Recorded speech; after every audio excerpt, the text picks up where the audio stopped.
Have you ever caught yourself delaying the very thing you knew would change your life? Have you ever sat at your desk determined to begin, yet found yourself lost in trivial distractions, straightening papers, reading letters, wandering through idle thoughts until another day slipped away? You call it laziness. You call it lack of motivation. But my friend, what you are experiencing is not weakness. It is hypnosis. There exists a silent enemy, more destructive than poverty, more cunning than failure, and more fatal than ignorance. It does not shout. It does not threaten. It whispers gently in your ear. Tomorrow will be a better day to begin. And with that simple lie, it steals your life, one decision at a time. I have met men of great talent, brilliant minds who could have transformed nations, yet they died poor and forgotten, slaves to the habit of postponement. I have seen others with no special education, no fortune, rise to the highest ranks of success because they mastered one single art, the art of acting now. Procrastination, my friend, is not merely a bad habit. It is a mental prison, a state of drifting where your will is asleep while your fears command your destiny. And unless you wake up, unless you seize control of your thoughts, this invisible enemy will continue to rob you of every great dream you ever dared to hold. In the next 30 minutes, I will destroy this enemy within you. I will show you how to awaken your sleeping will and reclaim the authority of your own mind. You will learn how to think with precision, decide with courage, and act with power. You see, the man who conquers the world first conquers himself. Your greatest battle is not against time, not against circumstance, not even against failure, but against the quiet, persistent voice that says, "Not yet." Today we silence that voice. Today we begin the process of reprogramming your mind for decisive action. And when we are done, procrastination will no longer have a home in your thoughts. So I ask you, before we proceed, make a solemn promise to yourself that for these few moments you will give me your full attention, not as a passive listener, but as a partner in transformation. Because what you are about to hear is not mere theory. It is the formula that built empires, wrote fortunes, and turned ordinary men into giants of achievement. Are you ready? Then take a slow, deep breath. Clear your mind of every wandering thought, and prepare to meet the one force that has held you captive, and the power that will set you free. Listen closely. The force that thwarts your progress is not idleness, and it is not a defect of character. It is a pattern of thought, a carefully trained habit of postponement. Procrastination is self-sabotage, wearing a gentleman's coat. It bows, it smiles, and it says with perfect politeness, "Not now." And each time you grant it passage, it takes something from you. You do not feel it at once, but the theft is certain. A day gone, a chance missed, a power weakened. Understand this. Procrastination is not the absence of work. It is the presence of mental conditioning that persuades you to delay the one action that would advance your purpose. A man may be busy all day, answering letters, rearranging his desk, polishing his plans, visiting acquaintances, and yet accomplish nothing that moves him 1 inch toward his chief aim. Busyness, in such a case, is only procrastination in respectable attire. It hides beneath noble disguises. It dresses itself as comfort. It tells you the chair is too hard, the evening too late, the body too weary. You will think more clearly after a rest. It murmurs, and so you rest. But the rest does not strengthen you. It dulls you. The muscles of decision, like all muscles, grow by use. The more you postpone, the softer they become. It dresses itself as safety. It speaks in the language of prudence. Do not risk embarrassment. Do not risk the criticism of your peers. Wait until conditions are more favorable. Yet the conditions it requires never arrive. The field of life has never been free of wind. Men who conquer do so with dust in their eyes. It dresses itself as perfection. This is its most flattering costume. You are a man of high standards, it tells you. Do not begin until you can begin magnificently. Do not send the letter until it is faultless. Do not publish the plan until it is beyond reproach. And thus perfection becomes the most elegant form of delay. The world crowns men who finish, not men who polish endlessly. Every delay is a chain on your potential. 1 link seems light. 10 links are noticeable. 100 links bind you to the floor. A single postponed decision is a grain of sand. 1,000 postponed decisions are a desert in which your aspirations are buried. Think of your will as a locomotive at rest. Some small wooden chock before its wheel will hold it fast. But once in motion, even a wall of stone will not stop it. Procrastination is that wooden chock, small, respectable, and absolutely sufficient to keep great power from moving an inch. I have written elsewhere of a sinister principle I call drifting. The drifter is a man who permits outside forces, custom, fear, idle conversation, the opinions of neighbors to determine his daily course. He is carried along as a dead leaf on the current of a stream. Ask him why he has not begun, and he will produce 100 reasons, none of which he has examined, all of which he has accepted. Drifting is the religion of the undecided. It is procrastination formalized into a way of life. To drift is to surrender the helm of your mind, the devil, by which I mean the collective power of fear, doubt, inertia, and ignorance, claims dominion over every man who refuses to choose his thoughts and direct his hours. The devil cannot command you. He can only persuade you to postpone. He whispers of the comfort of later, and while you sleep on that pillow, he robs your future. Mark this down. Procrastination is never alone. It travels with 5 companions: fear of criticism, fear of failure, indecision, overcaution, and habitual excuse-making. Together they form a council that meets in the back room of your mind. Whenever a bold idea knocks at the door, the council convenes, indecision stalls the vote, overcaution raises objections. Fear of criticism recalls the laughter of small men. Fear of failure paints ridiculous catastrophes, and excuse-making drafts a polite letter informing your ambition that the meeting must be adjourned until a more convenient season. If you permit this council to sit in judgment, they will condemn your greatness to life imprisonment. Procrastination also feeds on vagueness. A man without a definite chief aim is like a ship without a destination. Any wind will do, but none will serve. The uncertain man says, "I will do something today." He ends by doing nothing that matters. The accurate man says, "I will write 3 pages before noon. I will speak to one prospective partner before supper. I will set aside 30 minutes to plan tomorrow's work." Precision slays delay. Vagueness fattens it. Procrastination is not removed by scolding, nor by shame, nor by the lash of self-contempt. Those instruments only increase fear. And fear is procrastination's mother. This enemy is defeated by understanding, decision, and immediate action, repeated until the habit of promptness becomes as automatic as the habit of postponement once was. Consider this comparison. A field left uncultivated will soon become the property of weeds. They require no invitation, no plow, no seed. They arrive by neglect. The mind works the same way. Leave it without a definite purpose, and neglect will plant procrastination everywhere. But let that same field be plowed with a plan, seeded with clear intentions, watered by daily effort, and guarded by discipline, and it will choke the weeds at the root. The soil has not changed. The culture has. You may ask, why have I allowed this enemy to prosper in me? The answer is plain: because procrastination pays you a small wage every time you hire it. It gives you temporary relief from the discomfort of beginning. It spares you from the possibility of imperfect work. It gives you the pleasant illusion of control. I choose to wait when in truth the waiting chooses you. Like all counterfeit currency, its payment feels good in the hand and proves worthless at the market. Observe how insidious it is. It never announces, "I intend to ruin you." It suggests only a pause. After luncheon, when the weather clears. Once I have read another book on the subject. Shortly, when I feel more inspired.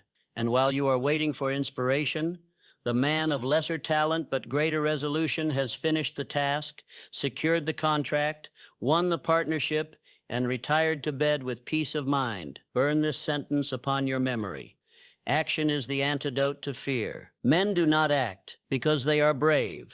They become brave because they act. Every prompt decision strengthens the will. Every completed task, however small, builds the fortress from which you may command larger enterprises. Promptness is not a temperament. It is a training. Now I set before you a plain choice, disguised neither by romance nor by apology. You may continue to drift, respectably, politely, with good intentions and fine excuses, until the habit tightens around you like a coil, and your best years are spent in the service of later. Or you may seize the helm of your thought, declare a definite chief aim, and begin at once, thereby breaking the first and the heaviest link of the chain. Which shall it be? Do you choose to be master of your mind or its obedient slave? Now that you have come to recognize procrastination as an enemy of the mind, it is time to uncover its root cause and the law that destroys it forever. Every form of hesitation,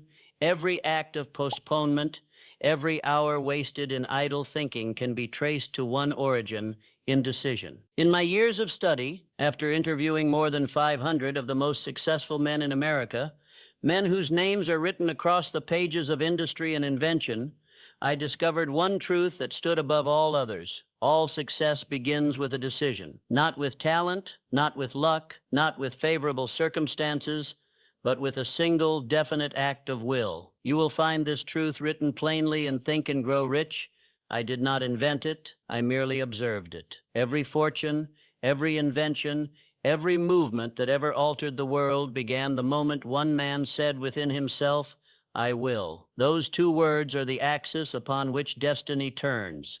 Indecision, on the other hand, is the breeding ground of fear. When a man allows doubt to sit upon his mind, fear grows from it like mold upon bread. The longer he waits, the thicker it spreads, and fear, once born, will not remain idle. It will whisper reasons, create obstacles, summon phantoms, and finally convince him that action would be folly. Thus, the man who hesitates becomes the man who fails, not by accident, but by design of his own thought. You have heard men speak of their failures as though fate had conspired against them. Yet in every case I have examined, the hand that wrote their misfortune was their own. They could not decide. They lingered between two courses, never committing to either. And while they waited for certainty, opportunity passed by, indifferent and unrecoverable. The successful men I studied were not spared from uncertainty.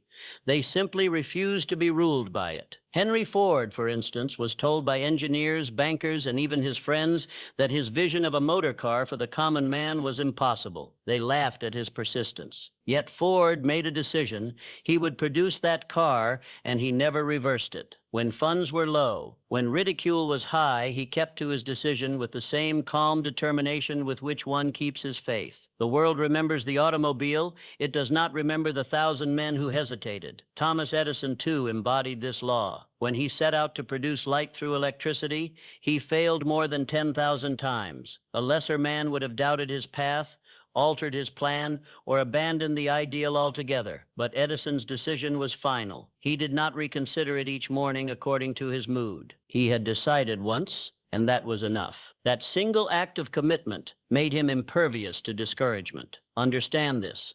The mind cannot entertain both faith and indecision at the same time. One must perish when the other is born. When you decide, truly decide, fear has no soil in which to grow. The moment you fix your purpose and close the door behind you, the mind rallies its entire power toward that end. The heavens themselves seem to rearrange circumstances in your favor. But when you waver, your energy scatters. You invite confusion, and confusion is the parent of delay. There is a peculiar thing I have observed in human nature. A man will spend weeks, even months, weighing a decision that could be made in seconds. He imagines he is gathering wisdom, when in truth he is gathering hesitation. The wise do not rush, but they do not linger. They act while the vision is still warm, for they know that inspiration, like iron, must be struck while it is hot. Let me offer you a small experiment, what I call the instant decision test. Right now, wherever you are,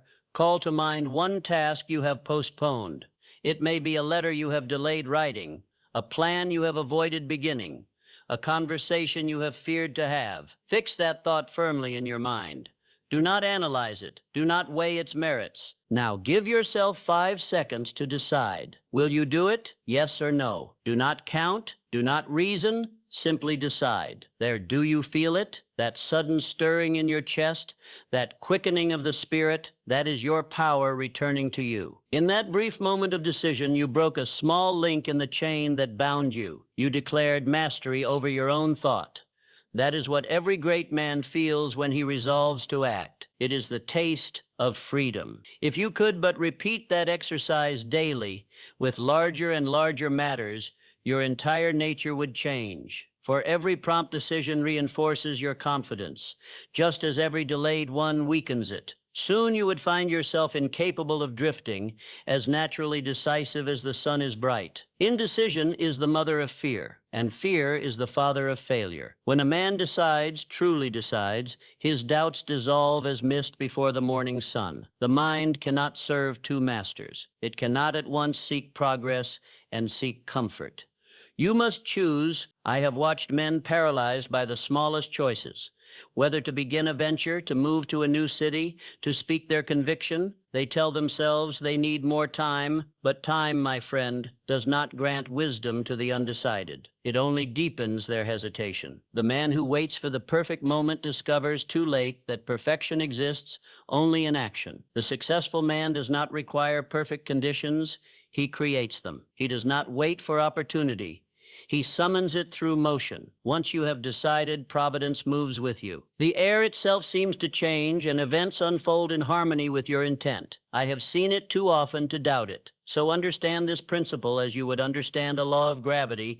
Indecision breeds fear, and fear breeds delay, but decision, swift, definite, and unwavering, breeds courage, and courage breeds results. Now, as you sit there, reflect upon the countless hours, the countless opportunities that indecision has stolen from you, and then decide here and now that you will no longer tolerate the habit of hesitation. Decide that from this day forward, your default response to opportunity will be action. Decide that you will think quickly, choose firmly, and stand by your choice with faith until it bears fruit. Remember this above all else. It is not genius that separates the successful from the mediocre.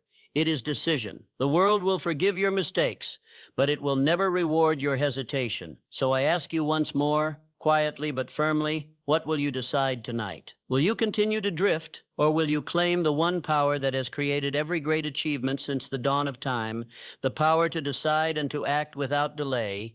You have now seen the face of your enemy. Let us go deeper still to the root from which that enemy grows.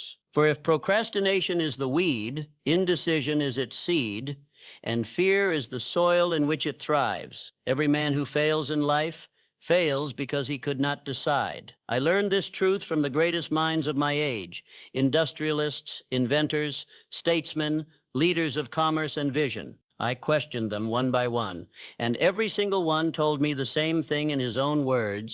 Success begins with a decision, not a wish, not a hope, not a resolution made in comfort and broken at the first sign of resistance. A decision, final, unshakable, and made in the quiet authority of one's own mind. Indecision is the true thief of time. It whispers, wait, think it over.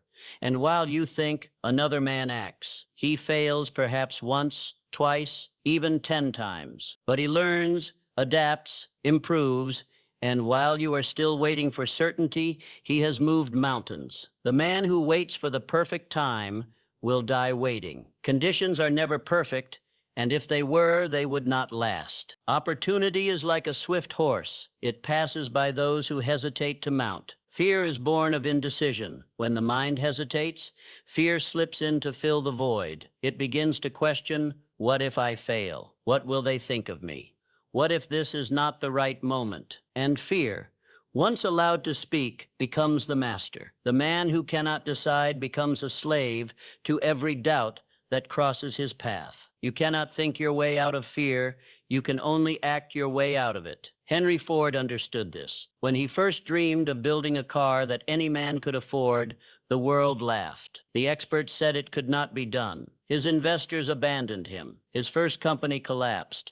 But Ford had made a decision, and he never reversed it. He told me once that his greatest advantage over his competitors was not mechanical, but mental. They changed their minds too often, he said. I did not. Thomas Edison shared that same quality. He decided to produce light from electricity. A mad idea, they said. He failed hundreds, even thousands of times. But because he had decided, each failure simply brought him closer to success. He did not say, perhaps I will try. He said, I will do it. The difference between those two sentences is the difference between genius and mediocrity. A man's power begins the moment he decides. Until then, he is divided within himself, one part desiring, another part doubting. The undecided man walks in circles, exhausting himself and arriving nowhere. But when decision is made, his energy gathers into one mighty current. Obstacles that once seemed immovable crumble before him. Try this right now. Think of one task, just one, that you have postponed. It may be large or small. It matters not. Fix it clearly in your mind. Do not think about it. Decide in 5 seconds. Choose. Will you do it or will you not? 1, 2, 3, 4, 5, there. That pulse you feel, that quiet surge of clarity, is your will reawakening. You have just reclaimed command of your mind. If you could repeat that act daily, with larger and larger matters, indecision would soon die of starvation. The muscles of will grow only through exercise. Each time you decide promptly, those muscles strengthen. Each time you hesitate, they wither. Indecision breeds fear. Fear breeds delay. Delay breeds regret. And regret is the dull companion of the man who waits. But decision, swift, definite, and faithful, breeds courage. Courage breeds action, and action breeds results. Do not mistake this for recklessness. The wise man considers carefully, but once he has considered, he acts at once. To delay beyond that point is not wisdom. It is weakness disguised as caution. You may fail when you decide, yes, but failure under decision is education. Failure under hesitation is decay. The man who acts learns. The man who waits only wonders. I have known men of rare intellect, men whose minds were like fine instruments, capable of great works, yet they lived and died in mediocrity because they never learned to decide. Their ideas came and went like ghosts in the fog, unrealized, unformed, unfinished. Meanwhile, ordinary men of common ability, but uncommon decision, built fortunes, wrote books, raised empires. Understand this.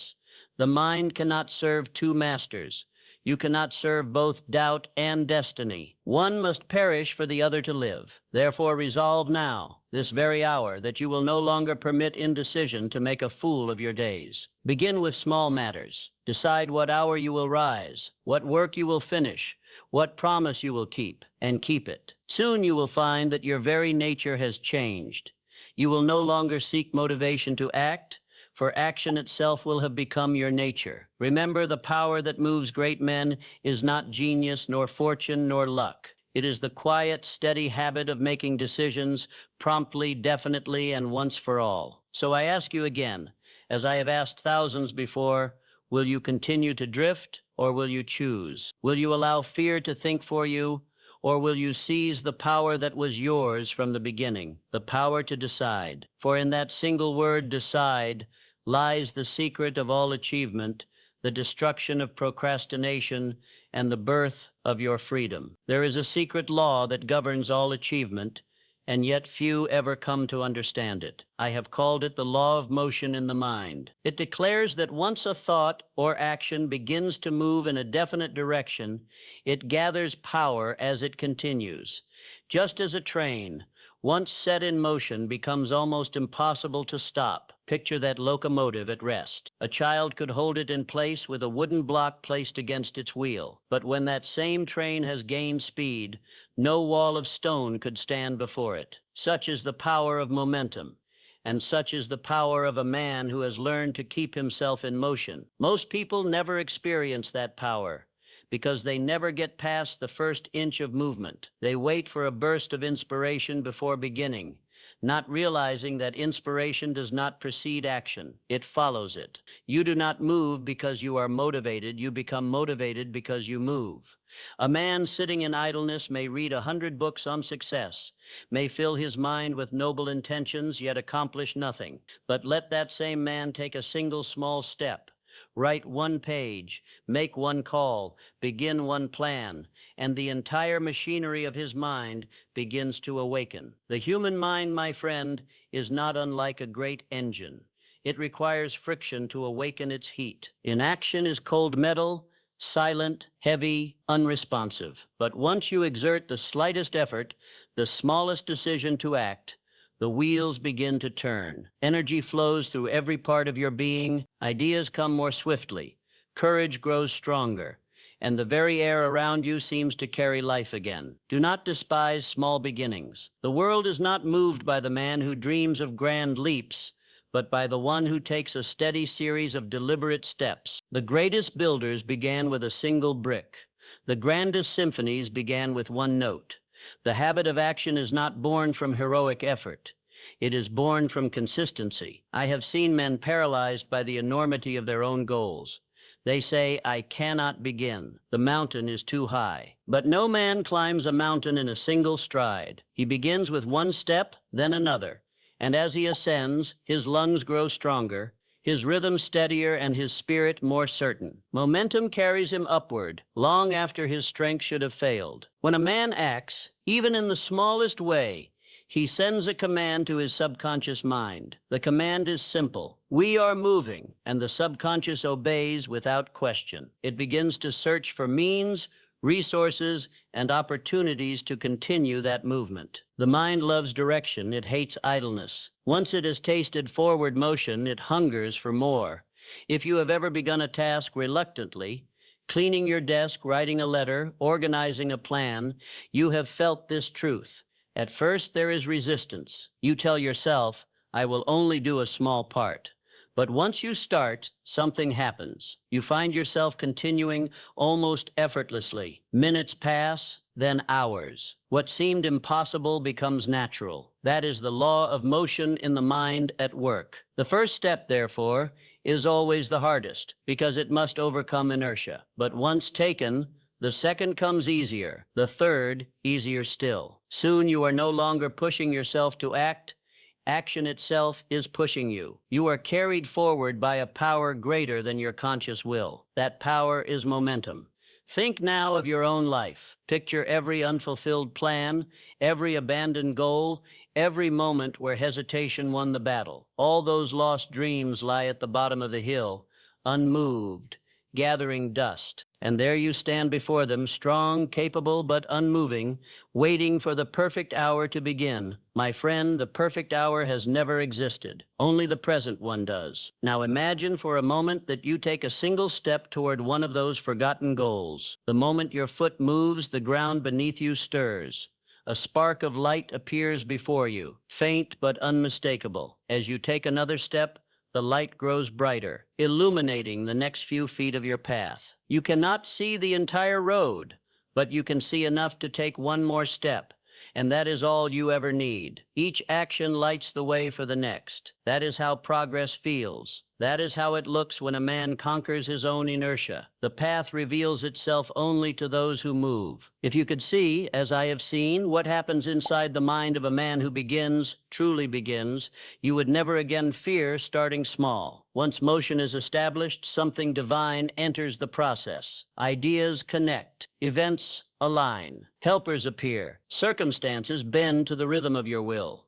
It is as though the universe itself recognizes a moving soul and hastens to keep pace with him. But if you wait for perfect clarity, if you sit idle until every condition pleases you, the gears of your mind rust. Opportunity passes by, and momentum, that sacred power that multiplies effort and lessens resistance, dies before it is born. Therefore, the cure for paralysis is movement. Not great leaps, not dramatic gestures, but simple, deliberate action taken now. Do not ask, "Can I do it all?" Ask instead, "What can I do next?" And then do it. The smallest action done today is infinitely more valuable than the greatest action imagined tomorrow. Keep your body in motion, and your mind will follow. Keep your thoughts in motion, and your results will multiply. A man who begins, even clumsily, is already far ahead of the one who still plans perfectly. Remember this: motion creates motivation. You do not wait to feel ready. You begin, and readiness meets you on the road. So let us begin to build your momentum, right now within the mind itself. You have learned to decide. Now you will learn to sustain. We shall take the next step together, and I will show you how to awaken the deepest part of your nature, the part that craves progress, the part that cannot rest until it moves forward. Now let us reprogram your subconscious to crave action. Now that you understand the law of motion in the mind, it is time to discover the law that governs the direction of that motion. I have called it autosuggestion, the mechanism through which every man writes his own destiny upon the fabric of his subconscious mind. Whatever the mind can conceive and believe, it can achieve. That is not poetry, nor a pretty phrase meant to comfort dreamers. It is a literal description of how the mind operates. Every idea you allow to take root in your subconscious becomes a command to your body, your emotions, your circumstances. The thoughts you repeat are seeds, and your outer life is nothing but the harvest of your inner planting. Most men sow carelessly. They do not realize that every word spoken to oneself is a form of prayer, and the mind grants what is repeated with emotion, whether it is good or ill. The man who tells himself, "I am lazy," will remain lazy. The man who sighs, "I never finish what I start," will continue to abandon every project halfway. The mind does not reason. It obeys. It takes those statements as instructions. If you say to yourself, "I cannot concentrate," your mind accepts the command and constructs distractions for you. If you say, "I am always late," your subconscious adjusts your behavior to make it so. But if you declare with conviction, "I act instantly," your mind begins to reorganize its energy around that identity. The subconscious does not argue. It serves the master that speaks most often and most loudly. So the question is simple. Who do you wish to become? The master who commands, or the servant who repeats his fears? When I wrote Think and Grow Rich, I did not teach men how to make money. I taught them how to make belief, for belief is the foundation of all creation. Action follows thought, as surely as day follows dawn. But thought must be definite, repeated, and charged with emotion to penetrate the depths of the subconscious mind. Let me paint you a picture. Imagine your mind as a great field of fertile soil. Each word, each image, each emotion is a seed dropped into that earth. The soil does not care what is planted. It will produce weeds as readily as wheat. If you plant fear, doubt, and complaint, you will harvest delay, confusion, and poverty. But if you plant courage, faith, and decisiveness, you will reap confidence, clarity, and success. The problem is not that men cannot achieve their goals. The problem is that they plant failure with their own tongues day after day without realizing it. Now, I will guide you through a brief experiment, one that has the power to change the pattern of your thought, if you repeat it with sincerity. Sit comfortably and allow your body to be still. Close your eyes. Take a deep breath in through your nose and let it out slowly through your mouth.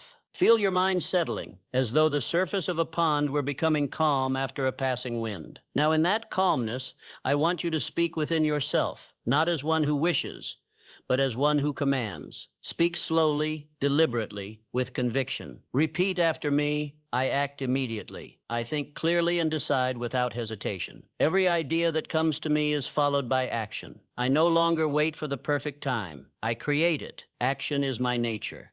Progress is my habit. Each day I grow stronger, faster, more certain. I do the thing I fear, and fear disappears. I move with purpose. I act with faith. I am a man of decision. I am a man of action." Now let those words sink deeply into you. Do not merely hear them. Feel them. Feel them echo through every fiber of your being. Each repetition is a stroke of the farmer's plow, cutting deep into the soil of your subconscious. You are turning over the old ground, breaking apart the hardened crust of doubt and hesitation. And in that fresh, open earth, you are planting new seeds, the seeds of a mind that moves, that decides, that acts. If you could see this process from above, you would behold your mind as a great field, dark and fertile. The old weeds of procrastination lie withered upon the surface. Beneath them, new roots are forming. Roots of energy, roots of confidence, roots of discipline. You are reprogramming yourself right now, in this very moment. You are giving your subconscious new orders, and it will obey them faithfully. It cannot do otherwise. It was created to serve, and it serves the image you give it most vividly. Say once more, aloud if you can, "I act now." Notice how the sound of that phrase feels. strong, certain, alive. Each time you declare it, you build a new identity. You are no longer a man who delays. You are a man who moves. No longer one who drifts. You are one who directs. Repeat this ritual each morning upon rising and each night before sleep, for it is in those hours between wakefulness and slumber that the mind is most receptive. The gate to the subconscious stands open, and every word enters unchallenged. If you will guard that gate and send through it only thoughts of strength, action, and purpose, your entire life will change with astonishing speed. Modern science will one day confirm what I tell you now, that the mind builds new paths within itself according to the thoughts that are most often traveled. The more frequently you affirm, "I act instantly," the wider and smoother that path becomes, until the act of hesitation feels unnatural, even impossible. You will rise in the morning, eager to begin. You will meet challenges with a quiet thrill. And where once you felt resistance, you will now feel an almost magnetic pull toward progress. That, my friend, is the power of autosuggestion, not a mystery, but a mechanism. So let this be your command to yourself, now and forever: I am a man of decisive action. Say it again, softly, as though engraving it into your own soul. I am a man of decisive action. Let it echo. Let it settle. Let it become a truth too strong to doubt. Because once you have convinced your subconscious of this identity, your actions will flow from it naturally. You will not need to force yourself to move. The movement will occur as the outpouring of who you have become. That is the secret known to every great achiever since the dawn of civilization. They did not act to prove who they were. They acted because they knew who they were. And now you are becoming such a man. Keep your eyes closed a moment longer. See your mind again as that fertile field, freshly turned, rich with new possibility. See yourself planting these words like golden seeds. I act instantly. I act with faith. I act with power. And see in your mind's eye those seeds sprouting, small at first, then growing strong, their roots deep, their leaves reaching upward to the light. You are the gardener, and this is your season of planting. In the days to come, you will begin to see the harvest. The urge to act will rise in you as naturally as breath. The habit of delay will wither from neglect, for the soil that once fed it has been renewed. This is the miracle of autosuggestion, not an illusion, not a superstition, but the deliberate re-education of your subconscious mind. You have begun the transformation. And now, to make it permanent, we must anchor this change with a deeper experience, a guided journey into the realm of imagination where thought becomes reality and belief becomes action. Now, we will move together into that next phase. Now we'll anchor this change through guided visualization. Sit quietly now. Let the room grow still around you. Allow your body to rest in the chair or upon the bed where you sit. There is nothing you must do. There is nowhere you must go. This moment belongs to you and you alone. The door of the outer world is closed. The noise of duty and distraction has faded. You are safe here and you are free. Take a slow, deep breath in through your nose. Hold it for a moment and let it out gently through your mouth. Again, inhale calmness. Exhale tension. With each breath, you feel your shoulders release their burden. The muscles of your neck grow loose and warm. Your hands, resting easily upon your lap, grow light, almost weightless. Your eyes, though closed, seem to open inward, turning toward the vast landscape of your mind. And you breathe. Imagine that each exhalation is a breeze sweeping through an old house, clearing away the dust of long-forgotten thoughts.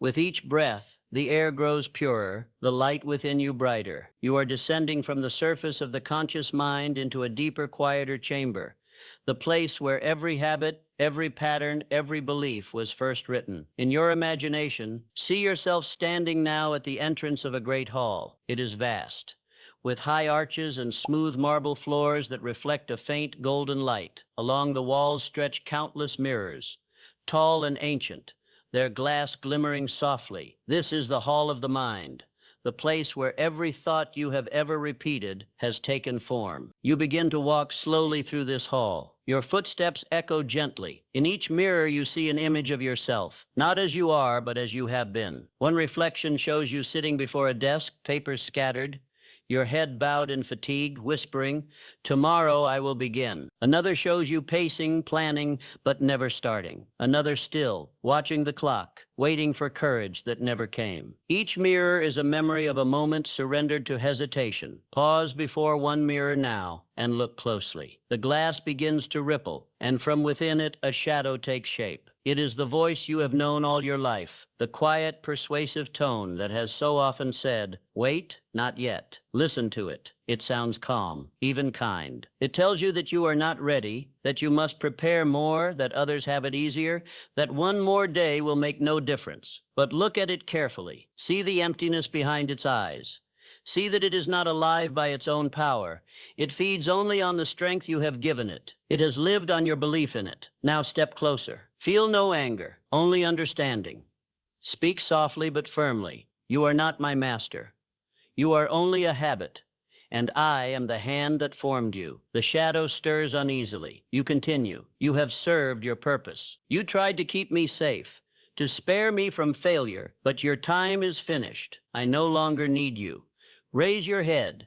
Take a breath deep into your chest. With that breath, a spark of light flickers inside you, small, bright, steady. The shadow recoils. You feel the warmth of that light spreading through your ribs, rising into your throat, your face, your mind. This is the fire of decision, the sacred flame of will. It has been within you all along, waiting for recognition. See it now as it grows stronger. The light expands outward, filling the hall, touching every mirror. One by one, the old reflections, the tired, waiting versions of yourself, begin to dissolve. The man who hesitated, the man who doubted, the man who waited for permission, they fade into mist and vanish. What remains is you, upright, calm, radiant with purpose. The shadow that was procrastination begins to tremble. It shrinks, its edges fading into the golden air. You do not fight it. You simply stand in your light, and the shadow disappears. The hall is silent now, but it is no longer empty. It is filled with the quiet hum of strength returning to its rightful owner. From the far end of the hall, you see 3 great doors. Each one bears an inscription carved in shining letters. The first reads action. The second reads discipline. The third reads focus. Walk toward the first door, action. Place your hand upon the handle. It is warm, pulsing faintly with life. When you open it, a brilliant wind rushes toward you, not a cold wind, but a living force. Step through and find yourself in an open plain beneath a vast sky. The air smells of rain and iron. Before you lie countless paths, each one leading toward a different dream. Without hesitation, you begin to walk. Each step you take feels easier than the last. The earth itself seems to rise beneath your feet to meet you. You do not think of how far you must go, only of the joy of moving forward. Now the plain fades, and you stand before the second door. Discipline. You enter, and you are in a great forge. The air glows red with heat. Sparks fly upward like tiny stars.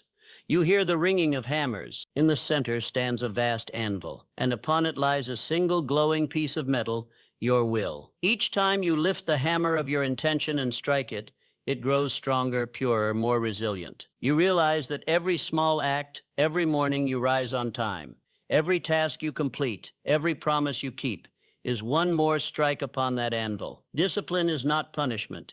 It is craftsmanship, the art of forging your mind into a tool fit for greatness. Now walk through the final door. Focus. The forge fades, and you find yourself upon a mountain path at twilight. The air is cool, the sky deep blue.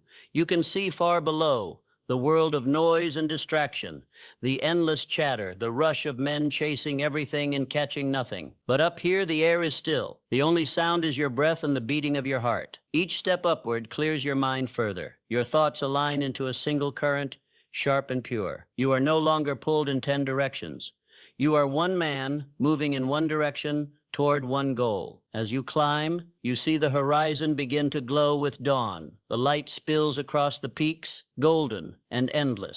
You reach the summit and stand there, tall and calm, breathing in the air of mastery. You look around and realize there is nothing left to chase, nothing left to prove. You have already become the man you were seeking to be, a man of decision, of movement, of action.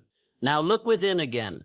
The fire of decision still burns in your chest, steady and bright. It no longer flickers. It blazes. Its light flows outward, reaching down the mountain, across the plain, through every chamber of your mind. It touches the place where the shadow once lived, and there is only peace. Breathe deeply. Let that fire spread through every nerve, every muscle. Feel it warm your hands, straighten your spine, clear your thoughts. With each breath, say silently to yourself, "From this day forward, I act, I decide, I move." Again, with more strength. "From this day forward, I act, I decide, I move." Now once more, with complete conviction, letting the words echo in the quiet of your mind until they feel carved into the substance of your being.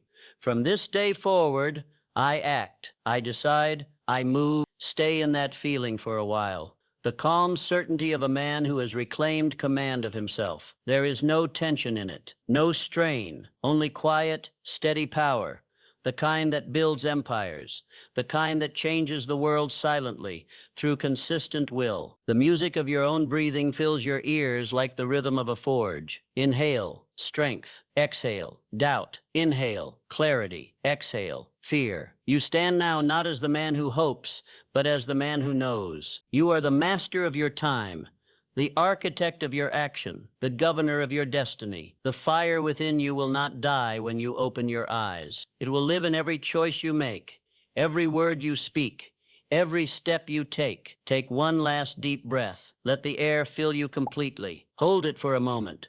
Feel your chest expand with power and then release it slowly, knowing that with that exhale you have released the final remnants of procrastination. The shadow is gone. The hesitation is gone. What remains is only forward motion. Now when you open your eyes, carry this fire into the waking world. Carry it into your tasks, your work, your ambitions.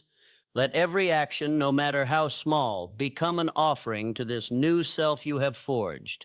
And when the voice of delay tries to speak again, you will smile, because you will know it no longer has any power over you. For from this day forward, you act, you decide, you move.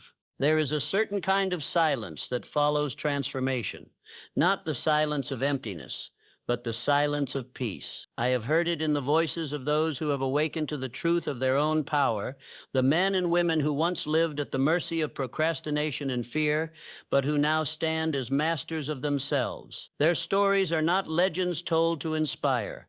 They are the natural results of the laws you and I have discussed, laws as immutable as gravity, laws that reward faith expressed through action. I remember Anna. She lived in a small town, in a modest home, warmed more by her will than by her means. She was a mother, alone with 2 young children, her husband gone and her dreams buried beneath the daily struggle to survive. Each morning she would wake before dawn, make breakfast, prepare the children for school, and then sit by the window with a cup of coffee that had gone cold before she could drink it. She had once dreamed of opening a small shop, a bakery, filled with the scent of bread and cinnamon, but for years that dream had lived only as a thought. Each day she told herself, someday when the children are older, when I have more time, when I have more courage. When she first came across my teachings, she read one sentence that struck her deeply. Procrastination is the assassin of opportunity. She told me later that those words felt like a verdict. She realized she had not been waiting for the right moment.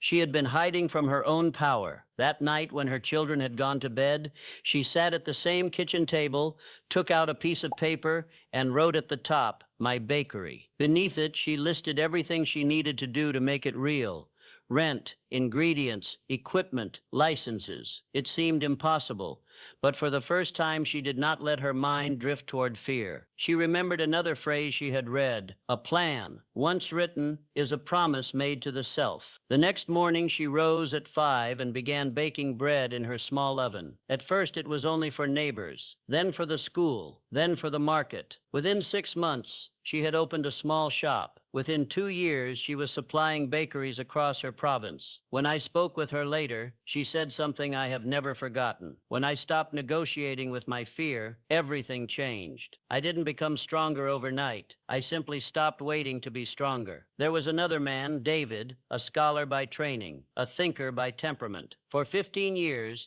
he had remained in a position that no longer stirred his mind or soul. He told himself it was security, but deep down he knew it was fear disguised as reason. Every time he imagined changing his course, the voice of hesitation whispered its familiar tune. You have responsibilities. You are not ready. What if you fail? Then one evening, after reading Outwitting the Devil, he understood that his hesitation was not prudence. It was drifting. He saw that indecision was not safety, but slow death. He decided that very night to write his resignation letter, though he did not yet know where he would go. He told me later that his hand trembled as he wrote it, not from fear, but from release. In the months that followed, David began to study a craft that had always fascinated him: architecture. He apprenticed himself to a firm despite being twice the age of most trainees. Within 3 years, he had designed a structure that would become the centerpiece of his city's new library. I learned, he told me, that the mind is like a compass. It cannot find north while spinning in doubt. The moment I made a decision, everything within me aligned. And then there was Maria. She was a teacher, soft-spoken, her life orderly and quiet, but within her there lived a story, a great story she had carried for years, one she dreamed of turning into a book. Every evening she promised herself she would begin, but when the day ended, fatigue and self-doubt came like old companions. She would tidy her desk, prepare her lessons for tomorrow, and whisper, "Tomorrow night, I will begin." One evening, she heard a recording of my voice where I said, "Do not wait for courage. Act, and courage will come." That phrase stayed with her. That night, she sat at her desk again, and instead of planning, she wrote 1 page, just one. The next night, she wrote another. Within 3 months, she had 100 pages. Within 6, she had completed her book. When I met her, she was holding the first printed copy in her hands. She said, "I used to think I needed inspiration to write. Then I realized inspiration was waiting for me to write the first sentence." Do you see the pattern, my friend? These were not exceptional people. They were not born fearless or gifted with uncommon strength. They were ordinary souls who discovered an extraordinary truth: that procrastination is not a monster outside us, but a habit within, and habits yield to new thought as easily as darkness yields to light. Each of them faced the same question that you face now: will I continue to drift, or will I decide? And when they chose, their entire world rearranged itself around that decision. There was a man I once counseled, a craftsman, weary and aging, who told me he had wasted his best years. "It is too late for me," he said. I asked him, "Too late for what?" He replied, "To begin." And I said, "If you can breathe, you can begin. The mind does not count the years, it counts the use you make of them." That man began that very week to teach his trade to young apprentices. He wrote to me months later saying, "For the first time, I wake each morning with purpose." You may believe that these stories are exceptional, but I assure you they are not. The principles they followed are the same ones you now hold in your hands, or rather within your mind. They are the same principles that govern the world itself: thought, belief, decision, action, and persistence. Every success ever achieved, from the smallest task completed to the greatest empire built, has followed this sequence.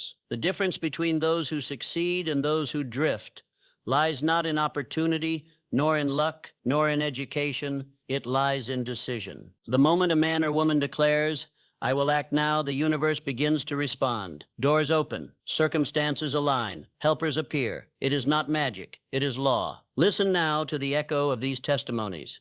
Hear Anna's voice as she whispers through time, "I stopped waiting." Hear David's steady tone, "When I chose, fear vanished." Hear Maria's quiet triumph, "I wrote the first page." These are not merely their words, they are invitations. They are torches extended to you saying, "Follow the light, walk forward. We were once where you are." There is a power in testimony that no argument can surpass, because it carries the weight of lived truth.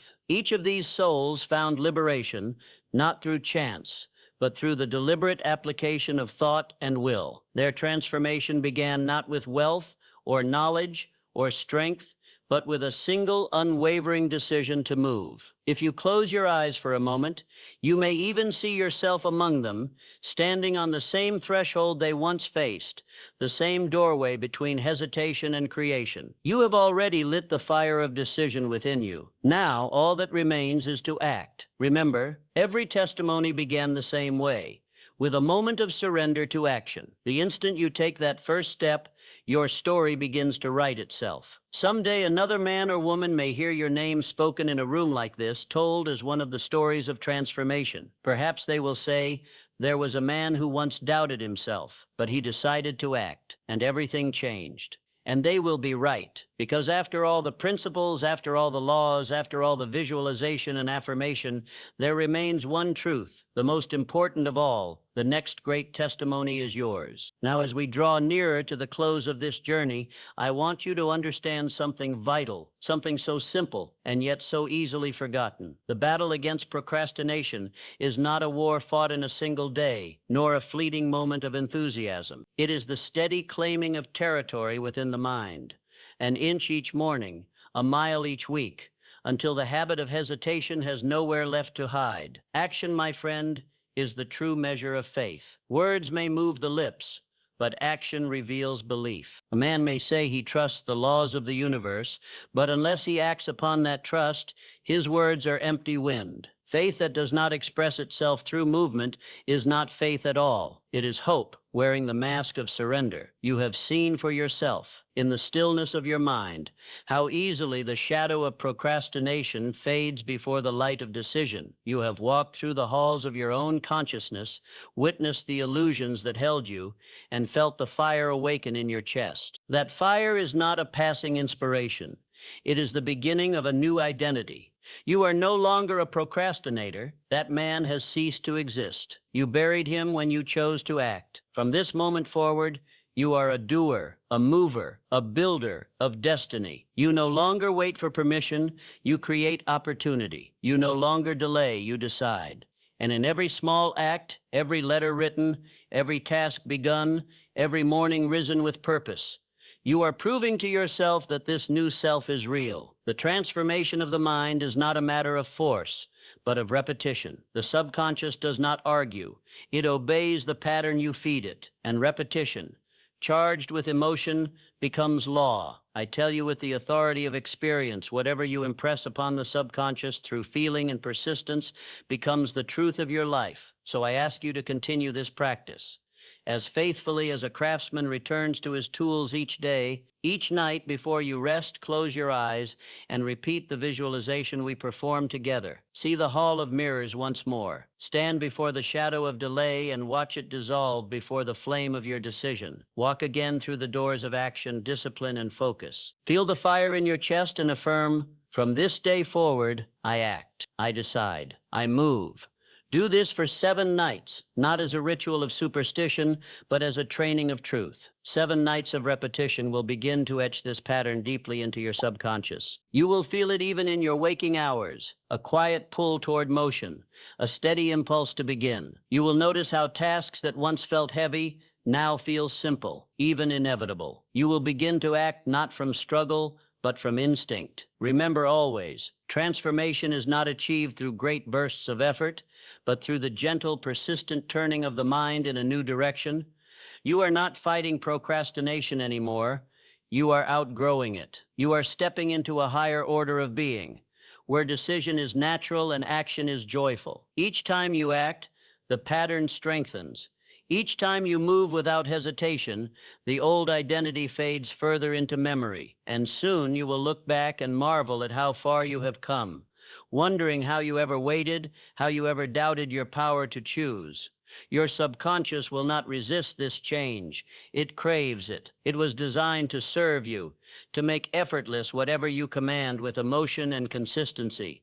So speak to it gently but firmly as a master to his apprentice. We act now. We finish what we begin. We move forward with faith. There will come a morning, perhaps soon, when you will rise and realize that you no longer think about beginning. You simply begin. The mind that once hesitated now flows toward action as naturally as the river flows toward the sea. That is when you will know the transformation is complete, but withheld. So tonight, and for the next 7 nights, repeat the process. See the vision, feel the fire, speak the words, And remember, the world does not reward those who wish.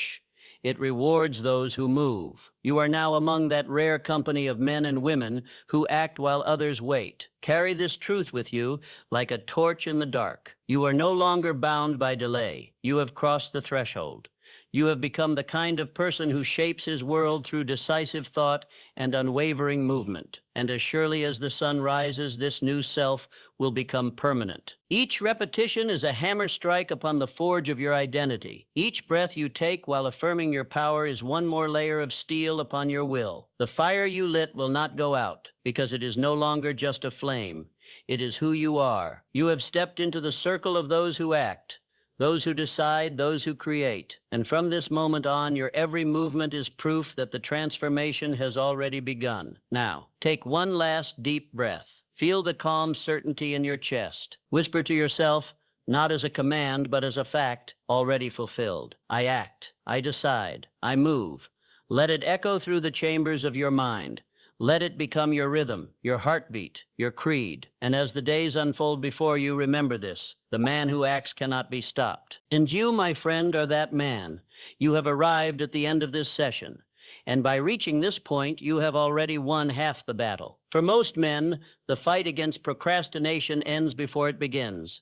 They never make it this far, but you did. You stayed. You listened. You faced the shadow within your own mind and walked through the fire of decision. That, my friend, is proof enough that you have already begun to change. Take a moment to let that truth settle within you. Feel the quiet pride of a man who has kept his promise to himself. You did not drift away. You remained. You did not postpone this journey for another day. You chose to finish it now. And in doing so, you have demonstrated the very principle we have spoken of all along, that success begins not with opportunity, but with decision. From this moment onward, every choice you make will carry new weight. Every small action, rising on time, writing that letter, completing that task, will serve as proof of your transformation. The subconscious mind, now awakened, will respond to your will with growing eagerness. You are no longer training yourself to act. You are remembering that action is your natural state. But remember, this is not the end. It is the beginning of a new chapter in your life. One that you will write, not with hesitation, but with motion. The fire of decision you ignited here must be fed with daily action. Begin today, before this hour ends. Choose one task, something you have delayed, something that has waited too long, and do it now. Do it not for the sake of the task itself, but to honor the man you have become. And when you have done it, I invite you to return here and share your victory. Write it down. One action you took today, one decision you made without hesitation. In doing so, you will not only affirm your own progress, but inspire others who still stand at the threshold you have crossed. Leave your comment. Tell your story. Speak your truth. Every act of movement, even this small one, strengthens the pattern of the doer's mind. And if this session has stirred something within you, if you felt that spark of awakening, then join me again for the next mental mastery session. There, we will continue to uncover the hidden laws of the mind, the forces that govern success, happiness, and destiny itself. For the work of the mind is never finished. It deepens, expands, refines. But for now, remember this: success does not come to those who wait. It comes to those who move. Let that sentence become your compass. Say it aloud once more, with conviction: success does not come to those who wait. It comes to those who move. That is the creed of the doer. That is the law of the mind, and that is the path you now walk. Go forth and move.